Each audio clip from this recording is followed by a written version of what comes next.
but I'll be on it always, always and ever. Hello everyone, welcome back to another video, and today I'm going to be talking about relatable stuff. Relatable, just anything relatable I'm going to be talking about, as I feel like a lot of people would relate to what I'm going to say. So it's just a video I thought of doing, so yeah, let's just get straight into it. So if you're from the UK or anywhere where you are, wherever you are right now watching this video, in the UK we get these like sweets. When like I used to have these, well, they're not really a sweet, but I was in a way, yes and no. We used to always get these like brain liquors. I remember I had it, and I had like a brain liquor, and I loved it. It was going well. I had it, and then I just one day I got really ill from it. And I know I wasn't the only one to get ill from it. And I know it's really random, but I know a lot of people like have said that before.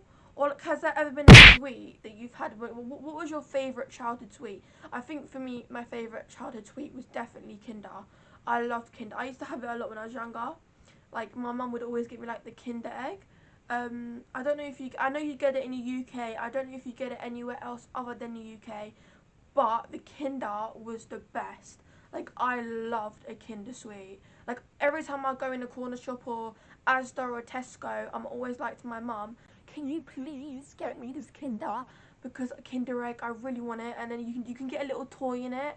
Oh, that's so nostalgic. It really is nostalgic. So this has happened to me many times, and I actually do wonder if it's happened to other people, which probably has.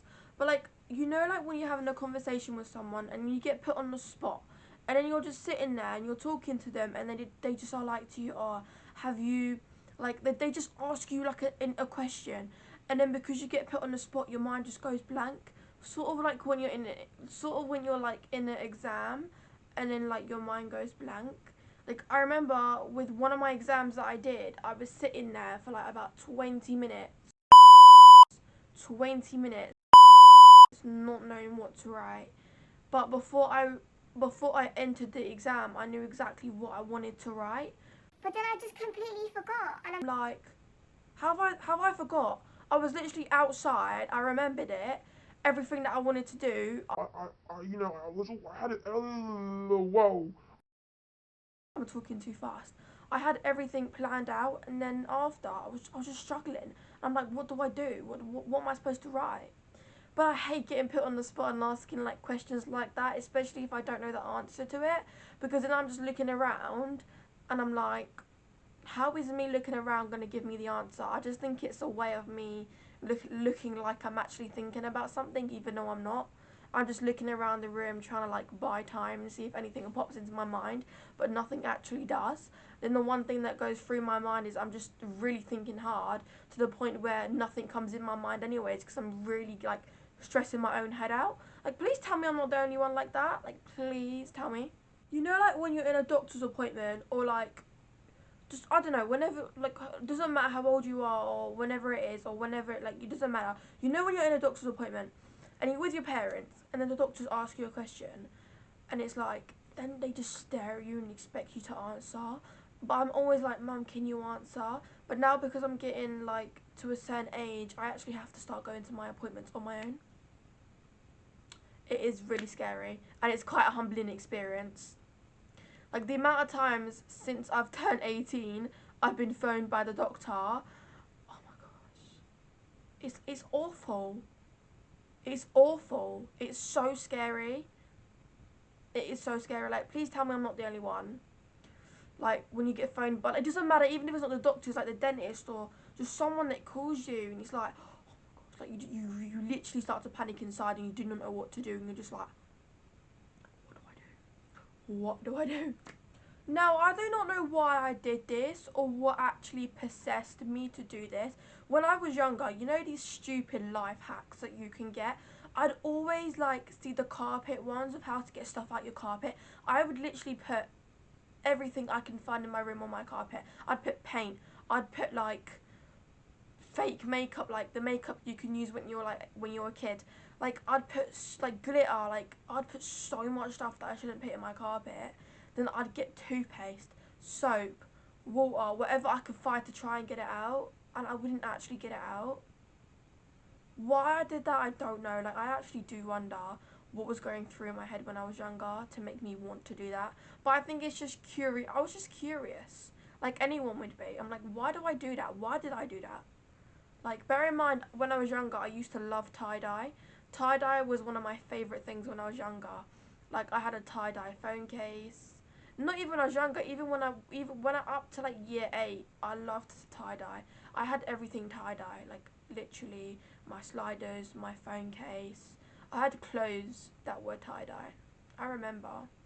It's quite crazy to be fair because I did not realise I would be that obsessed with something. But it's just really relatable. Like, I know I'm not the only one. I think everyone had a phase of like tie dye, and like, you know, LED as well. I had a really, like, I wanted the LED. I actually begged my mum to get me the LED shoes because I saw people do like some cool things with them and cool TikToks with it, and I just wanted to be like them. So I got LED shoes that I only wore for like one day. Yeah, I hated going in the shop when I was younger because every time I would go in there, I'd automatically think, oh, it is something for me. Like, I know that me going in there, I'm not gonna get anything, but like, I would sort of like purposely go down to the toy aisle and just pick up something, and I would show my parents, and I'd be like, okay, I might be able to get this, but I might not. And most of the time I wouldn't be because they knew I wouldn't use it, which I'd have it for a moment and then I wouldn't use it. It's just a waste of money, which I completely understand why they wouldn't. Now I understand. But back then you're like, you just want everything you see. You want every toy you see because you're like, oh, you want that. And then seconds later you forget about it and you don't really care anymore. Like, oh, the amount of stuff, like fidget toys as well was such a big thing. Like, I had squishies, I had fidget spinners, I had slime. I actually remember doing all those things, making fake slime, putting like soap and salt or shampoo and salt and leaving it in the fridge for like a couple of hours, and then apparently it's going to become slime. It didn't, and it was just a waste. And then I'd always get moaned at for it because there's like random soaps and whatever was in the fridge because it's just taking up space, and I'm like, don't blame you, mum. I really don't blame you because who does that? But you're a kid, so you're a kid, so you do what you know. You're just curious. You're being a kid, you know. That's just what it's like being a kid. You know, like when you think about something to the point where you have to go on about it. Like, you have to go on and on about it until it leaves your mind because it's so like trapped in your mind that if you don't let it out, you just feel like you're gonna explode. But like, you have to go on about it to a certain extent to the point where it annoys the other person. So then you know you have to stop. I've done that many times. Like, it would play in my head a lot. Like, a lot of the things that like I would do, or like I'm the type of girl that would have a conversation with someone and then a couple hours later, even days and months later, I'd think about that conversation, thinking of like, what did I say? What did I say wrong? Did I do something wrong? Why did I do this? Do they remember making me? Do they remember making me do this weird face or weird something or whatever? And half the time I'm thinking to myself, why am I thinking about it in that way? Like, please tell me I'm not the only one. And that sounds like so stupid, but it is stupid. It is stupid. It does sound stupid because it is stupid. But it's like, I don't know why am I thinking about a couple of months. Like, it does actually, some of the things that I do, even when I was younger, I think about, why did I do that? Like, do they remember me doing that? Or is like that just me overthinking everything as usual? It's really annoying. Thank you all for watching this video. I know it was really short and small, but if you want a longer version of this video, let me know in the comments below, and let me know any relatable things that has happened to you when you were a kid, or that you just find relatable, or just anything even now that you find relatable, just anything. Let me know in the comments below. I hope you guys are having a lovely day, and I hope everyone is well. Honestly, it is freezing in the UK. I mean, it is January, and also Happy New Year. This is my first video. No, I don't know actually. Yeah, I think this is my first video, my first YouTube video filming in 2026. This year I have a lot to come when it comes to my content, and I hope to continue to be doing really well with it. And I hope you guys are enjoying my content. Any content ideas, please put it in the comments down below just so I know. Make sure to go and check out Lily. I will put her in the description, so go and check her out, and I hope you all have a lovely day. And yeah, just know I love you, but Jesus loves you more. Bye everyone. Oh, I just gave myself the ick there. Oh my gosh.